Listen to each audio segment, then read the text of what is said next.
we are from IR Alliance Group. Today, we'd like to present our industrial relations system in New Zealand. Okay, first of all, New Zealand is a geographically remote island nation of 5.25 million people, split between the North Island and South Island. It features a unique multicultural society blending European, indigenous Maori, and Asian influences, with both English and Maori as official language. The economy thrives on agriculture export, particularly dairy, and tourism, supported by a strong 47,208 GDP per capita.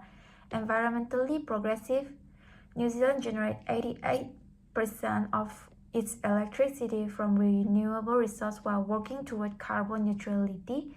This combination, culture preserving and sustainability leadership, make New Zealand globally distinctive. Framework of New Zealand is industrial relation system is built on strong legal foundation through the Employment Relation Act 2000. The system emphasizes good faith employment practices and uses individual and collective agreement rather than confrontational approach. The key features include lost right with most dispute resolved through mediation and strong government support from the Employment Relation Authority and MBIE mediation services. The system encourages showing rising trend with good faith, compliant and stable union membership from 2015 until 2024. Let's talk about trade union in New Zealand. Think of union as worker helpers that speak out for workers and teach them about their right to special training called ERE. This helps make workplace fair for everyone. New Zealand has many important unions. These include the Northern and Southern Amalgamated Worker Union, the Injured Meat and Related Trade Worker Union, the Service and Food Worker Union, the Central Amalgamated Worker Union, and the Furniture Manufacturing and Associated Worker Union. These unions work hard to get good pay, safe job, and job security for their members. They also make sure workplaces are welcoming for all, including protecting transgender. So, unions are key to making sure workers are treated well and fairly in New Zealand. Now let's look at collective bargaining. This is how groups of workers and their bosses make agreements.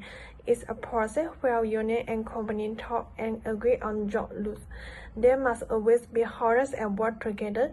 We call this good faith. A big new example is Screen Industry Worker as or SIWA. This low-level film and TV contractors like crew negotiated together for better pay and conditions. It's a clear way to get agreement down, and if there are problems, they use talk to fix it. In short, collective bargaining is how workers get fair deals, helping everyone in the job market. New Zealand workforce is dominated by service in retail and high-value sectors like finance and IT. Good producing industry account for 20.2%, while primary industry like agriculture make up 8.4% but drive crucial export. Next, the key trend, construction and healthcare lead job growth, while professional service and education expand with knowledge economy demands. The traditional sector like manufacturing and retail face automation challenge. This reflects New Zealand's shift from commodity export to service driving growth. So now I will talk about the government agency handling worker foreign labour in New Zealand. New Zealand Ministry of Business Innovation and Employment, or MBIE, oversees employment, immigration, of workplace safety and taxes. It ensures fair treatment and safe working conditions for both local and migrant workers through four-man agency, which is Employment and Tax handles workplace issue and standard, immigration and tax manage visas and employer accreditations, work safe and tax enforce health and safety at work, and IRD manage taxes like pay and works with others agency. These agencies work together to support fair and productive labor market. For this part of payment of wages is New Zealand has comprehensive wage protection law under the Employment Relation Act 2000.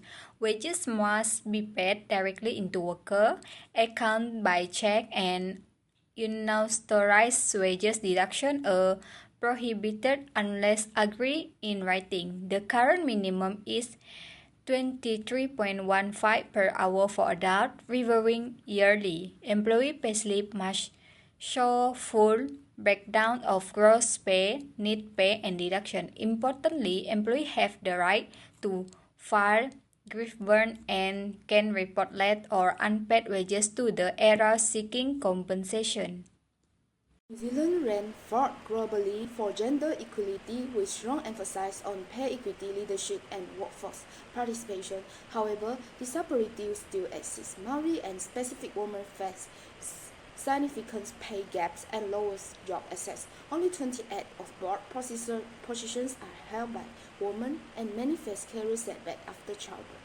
To address this, New Zealand enforced key laws like equal pay act, parental leave act, and minimum wage law protecting rights and promoting fair treatment in the workplace. Let's do a basic work right in New Zealand working hours and leave. First, regarding working hours, most standard work is Monday to Friday 8:30 a.m. to 5 p.m. The maximum is generally 14 hours a week over no more than 5 days, while overtime pay is always set by law. Contracts should expand it. Importantly, employees must keep good record for all hours and time off. Now for break, paid rest and unpaid meal break are provided depending on hours work. For example, for 6 to 10 hour work, 2 10-minute paid rest and 1 30-minute unpaid meal break are given.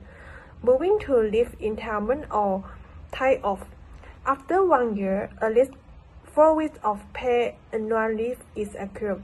There are 11 paid public holidays if work, extra pay and another day off are given. 10 paid sick days are received each year, which can accumulate. New parents receive 36 weeks of government paid parental leave. Another important type of cover safe events like a death in the family or a miscarriage, and also help for those affected by domestic violence. These rules are in place to ensure a fair and healthy work-life balance for all. New Zealand's social security system, managed by work and income, provides a robust safety net including job seeker support for the unemployed, winter energy payment to help with heating the cost, and solar parents support for single parents, funeral grants, and supported living payment for those with disabilities. These benefits reflect the country's commitment to protecting vulnerable groups while promoting dignity and financial stability across all stages of life. In New Zealand, sovereign compensation is not legally required, but some employer may offer it based on factors like the employee, length of service, the term in the employment contract, or company policy agreement. A common practice is to provide 1 week pay for every year of service, although this can vary. The notice period for termination depends on how long the employee has worked. If the employee has worked for less than 19 days, no notice is required. But for those with 19 days to less than 5 years of service, at least 2 week notice is needed, and for 5 years or more, the minimum total is 4 weeks. However, the employment contract or collective agreement may state different notice period. There are also specific legal grounds for termination. They include summary dismissal, which allow for immediate termination in case of serious misconduct such as theft or violence, but but only after proper investigation. Dismissal with notice apply to cases like poor performance or minor misconduct, provided there are clear reason and fair process. Redundancy is also allowed when a job is no longer needed due to company change, but company must consult affected employee before making final decision. For this part is employment of foreigner. Foreign worker employment is governed by the Employment Relations Act 2000 and Immigration Act 2009. All worker, both local and foreign, must be treated fairly under employment law, with all employment contract written clearly stating job, rule, hours, and pay. The accredited employee work visa system was introduced in July 2022. Require employee to be accredited and pass job check before hiring. Immigration New Zealand handle work visa and enforces immigration rule through labor inspector, ensuring minimum employment right for a worker, where agency work together to uphold fair employment standard. In New Zealand, the rules are based on age and schooling status. Children under 16 must attend school and cannot work during school hours. Although there is no specific Child Labour Act, protections are covered under several laws such as the Health and Safety at Work Act 2015 and the Employment Relations Act 2000. The minimum work age is 16. The hazard jobs are restricted to those 18 and above. For example, a 15-year-old can work a part-time in grocery store after school if it doesn't interfere with their education. There are also strict rule on work type and hours. Children under 15 can use machinery or do heavy lifting, and those at 15 to 7 must work under supervision. All workers, including you, are entitled to paid leave and holiday pay. This law aims to protect the physical and emotional safety of young workers. For the current challenges and policy implementation is in New Zealand is face ongoing challenges include visa delay, migrant exploitation and skill matching issue. The Migrant Exploitation Protection Visa introduced in 2021 allow exploited workers to stay legally while taking legal action. The system aims to balance foreign labor need with protecting local employment, requiring our industry to follow basic fair treatment rule while focusing on preventing worker exploitation and meeting a shortage. In New Zealand, employment system demonstrate a commitment to fair treatment, legal protection, and collaborative relationship between employer and employee. We are continuously adapting to address modern workforce challenges. In New Zealand, there is not fixed retirement age. People can choose when to retire. However, age 65 is the standard for receiving the NZ superannuation pension. The Human Rights Act 1993 protects workers from being forced to retire due to age, and the Employment Relations Act 2000 support voluntary retirement. From 1 July 2024, stricter rules apply. Individuals must live in New Zealand for at least 20 years, including 5 years after turning 50 to qualify for the pension.